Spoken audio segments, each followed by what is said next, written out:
está Fernando Mele para ofrecernos, regalarnos otras de sus biografías que se pueden ver. Hola, ¿cómo te va? Buenos días. Se pueden escuchar en Spotify. En Spotify. Sí, biografía Fernando Mele, ahí lo buscan y están todas ahí subidas. Muy bien. Como 70 y pico ahí subidas.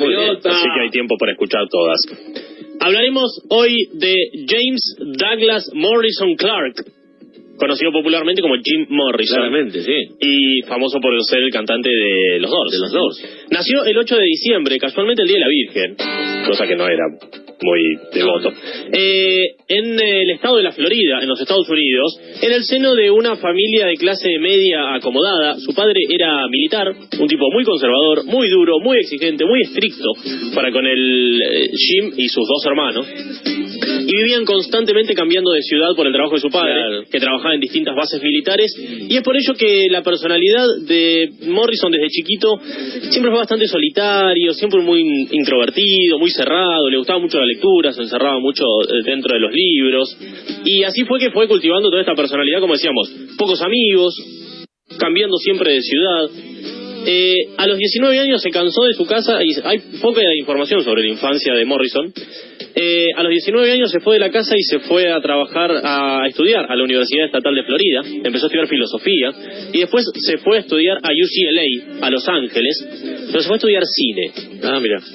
Tenía un coeficiente intelectual extremadamente alto, de 149. El promedio es entre 90 y 110. Que tenía 149. Más de 140 y pico es considerado genio una persona. O sea, era algo así como un bochito. Un bochito. Pero era un bochito un poco particular, y sobre todo se empieza a ser muy particular cuando se va de su casa y se va a vivir a California.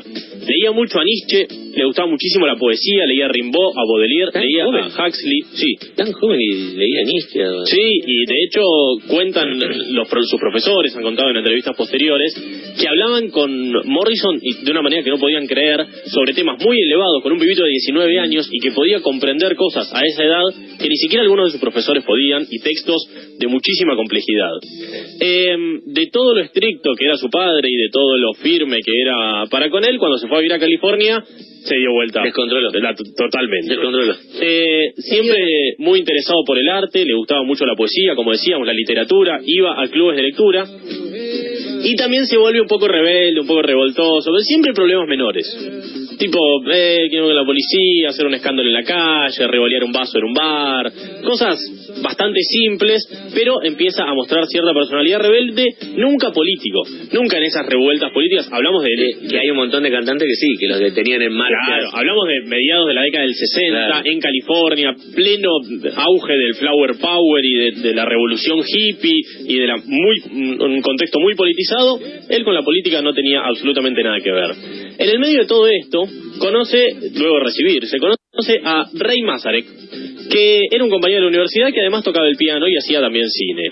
Le contó él a Manzarek que escribía, que mirá, yo hago unas poesías. A ver, y tengo algunas que me gustaría se pueden musicalizar. Sí. Le pidió Manzarek, sentados en la playa de Venice Beach en California, le pidió que le lea algunas de las cosas que tenía escritas. Le leyó Moonlight Drive, que sería un tema que posteriormente estaría en el segundo álbum de los Doors, y le dijo, ya mismo vamos a hacer una banda. Mira, yo voy a hacer los teclados, le dijo Ray Manzarek, vos, Jim, vas a cantar. Morrison no tocó ningún... Hasta ahí Morrison no tocaba, exactamente. Claro. Formaron, después de cambiar y probar algunos distintos miembros, formaron los Doors, con Jim en la voz, con Ray Manzarek en los teclados, con Robbie Krieger en la guitarra y con John Densmore en la batería. ¿De dónde viene el nombre de los Doors? El nombre de los Doors viene del libro de Aldous Huxley, uno de los autores favoritos de Morrison, que era The Doors of Perception, Las Puertas de la Percepción. Aquellos que no lo hayan leído, se los recomiendo. Es un muy buen libro, que es un hombre escribiendo bajo los efectos de distintas drogas, principalmente de la mescalina. Y el nombre de este libro viene de un poema anterior de un señor llamado William Blake, que decía: si las puertas de la percepción fueran depuradas, todo se mostraría al hombre tal y como es, infinito.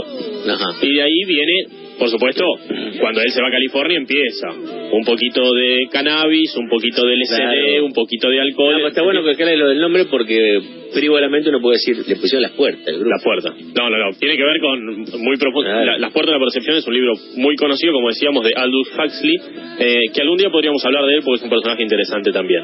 Comienzan con los Doors a tocar en algunos bares de Los Ángeles, uno de ellos un bar llamado Whiskey A Go Go, que después le daría nombre a una canción, Whiskey Bar, de su segundo disco. Y Morrison, con esa personalidad tan particular que tenía y que empieza a formar, no solo a partir de la incursión en el cine, en la música, en el arte, en la poesía, sino también con las drogas, empieza a tener una suerte de pánico escénico. Dicen que al principio cantaba de espaldas al público, improvisaban mucho en sus conciertos, sobre todo Morrison. Había una parte instrumental en la que él recitaba, leía literatura, poesía, dentro de una canción de Doors. Un día estaban tocando en este bar, Whiskey A Go Go. Morrison había tomado mucho, había fumado mucho, había consumido LSD también, y sus compañeros tuvieron que llevarlo casi a la rastra hasta arriba del escenario, y en esta parte de improvisación hace una suerte de versión de Edipo Rey, de Sófocles. Hablamos de, insisto, de un tipo con un coeficiente intelectual descomunal. Padre, dice Morrison en medio de la canción, sí, hijo, quiero matarte. Madre, sí, hijo, quiero... fuck you. Sí. Dijo, exactamente. Al dueño del bar no le gustó nada lo que sucedió, los echó por la puerta trasera del bar. Sin embargo, en el público estaba el dueño de una discográfica, lo siguió y les propuso grabar un disco, y después te cuento qué pasó. ¿El primero? El primero. Señores, hacemos una pequeña tanda y ya venimos con la biografía de Fernando Mele, en este caso hoy con el señor Jim Morrison. Adelante.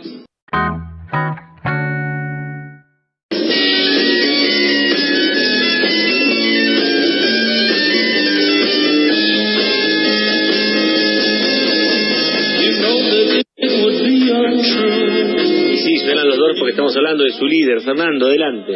En enero de 1967, con Morrison de apenas 24 años, graban The Doors, el primer disco, The Doors, con Light My Fire, que estamos escuchando como su gran hit. Tocan en el show de Ed Sullivan, y ya si llegás a tocar en el de Ed Sullivan es porque sos bueno, y si tocas en el show de Ed Sullivan es porque te vas a potenciar de una manera muy fuerte, sobre todo en los Estados Unidos, en aquella época. En ese mismo año, a fines de año, publican el segundo, Strange Days, y Morrison, decimos, una personalidad muy particular, se vuelve un líder muy carismático, movilizaba mucho a los jóvenes, era de esos personajes que para la juventud, lo que decía Morrison y lo que hacía Morrison era casi sagrado. Se había convertido en una suerte de nuevo Elvis, de esas personas que tenían esos fanatismos muy particulares. Fama, popularidad, pero también cada vez más droga, cada vez más alcohol, y así se va tallando una personalidad, podríamos decir, extrema.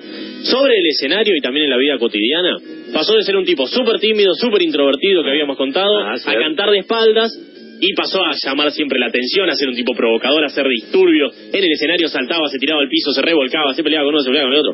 Absolutamente un extrovertido. Pero además se vuelve bastante místico, se vuelve bastante espiritual. Empieza a seguir algunos rituales, por ejemplo, el chamanismo.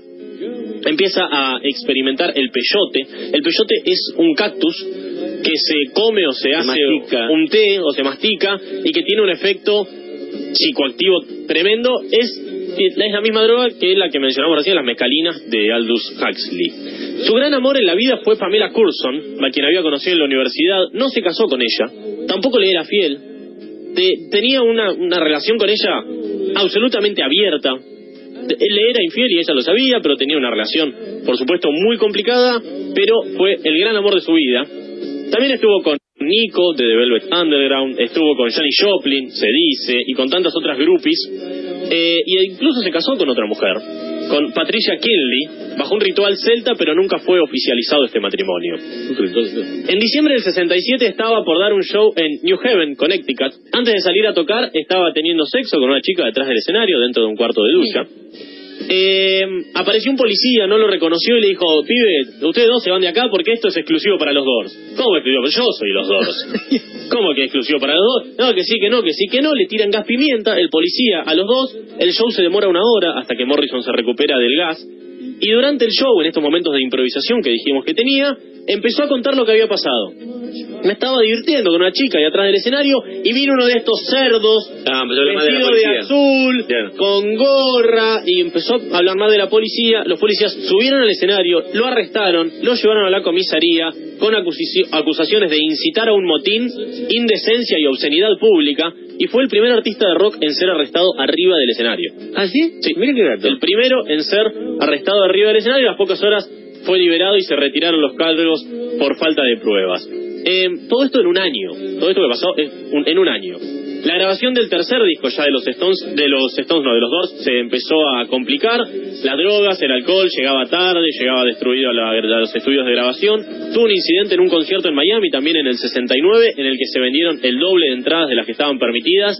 Era un hervidero, la gente atestada, apretada una contra otra, sofocada totalmente, y encima él empezó a incitar y que levántense y que no estoy hablando de no hacer una revolución, pero quiero que se diviertan y que bla bla bla bla bla bla bla, y tuvo también un incidente allí y fue llevado a juicio otra vez más porque dijeron que en un espectáculo mostró el pene y simuló una masturbación. Pero para 1970 los Doors ya no eran lo mismo. Estamos hablando, el primer disco es del 67, 3 años después. Jim Morrison era otra persona totalmente. Pelilargo, barbudo, muy dejado, mucho conflicto con las drogas, mucho conflicto con el alcohol, pero seguían teniendo un éxito tremendo. Y en 1971 estaba en riesgo de ir a la cárcel, tenía muchas causas de estas pequeñas, pero muchas causas con la policía, y además en Estados Unidos, si sos medio rebelde, te ajustician de una manera muy simple. además en esa época y también. en esa época en los Estados Unidos. Guerra de Vietnam también, muchas protestas contra la guerra, había un clima de represión. Sí, tienen un video con una canción que habla acerca de Vietnam, él compone algunas poesías de este tipo. Se va a París, deja la música, se dedica por completo a su pasión, que era la poesía, y en París se termina de pudrir absolutamente. Venían del mayo del 68. Venía del mayo del 68, y además él estaba muy mal. Él empieza a dejar un poco las drogas, pero empieza a tomar muchísimo alcohol. Intentó escribir algunas cosas, no pudo. Intentó grabar algunas cosas, no pudo. No hizo casi nada. En París la situación se agrava cada vez más con el alcohol, con las drogas, y además empieza a experimentar con algunas otras drogas. Y la mañana del 3 de julio de 1971, su novia, Pamela Courson, lo encuentra muerto en la ducha. Sobredosis. Su acta de defunción dice que murió por un paro cardíaco. Una versión dice que la novia lo tuvo 3-4 días en la heladera.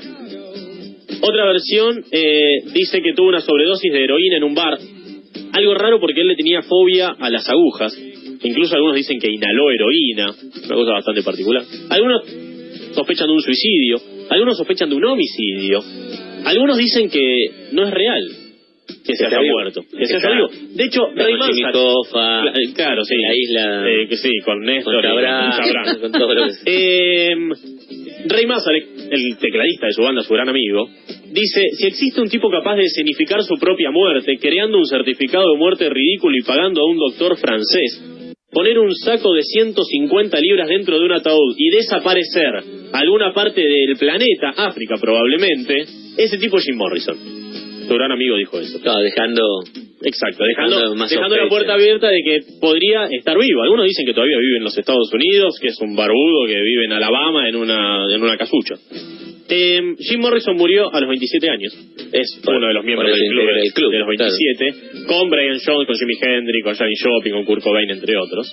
Y uno de los apodos que más se usa para referirse a Morrison es el Rey Lagarto, un bar de nuestra ciudad, de hecho, que salió de su poema Celebration of the Lizard, la celebración del lagarto, que musicalizó con los Doors en 1968, pero la curiosidad es que en 2013 un grupo de paleontólogos descubrió los restos de uno de los lagartos más grandes que existió en la Tierra, que tiene como el tamaño de un perro grande, y lo bautizaron Barbaturex morrisoni, mirá, en honor a Jim Morrison, y en la lápida, está en Père Lachaise, en París, dice en griego antiguo: Kata ton daimona etaou. Sé mucho de griego antiguo, quiero que lo sepan, que quiere decir algo así como fiel a su propio espíritu, bajo los daños de sí mismo, fiel a sí mismo, una cosa así. Y su tumba en Père Lachaise, en París, en Francia, es el 4º punto turístico más visitado de Francia, luego de la Torre Eiffel, Notre Dame y Louvre. Un tipo que en 3 años dejó un legado musical impresionante. Gracias, Fernando.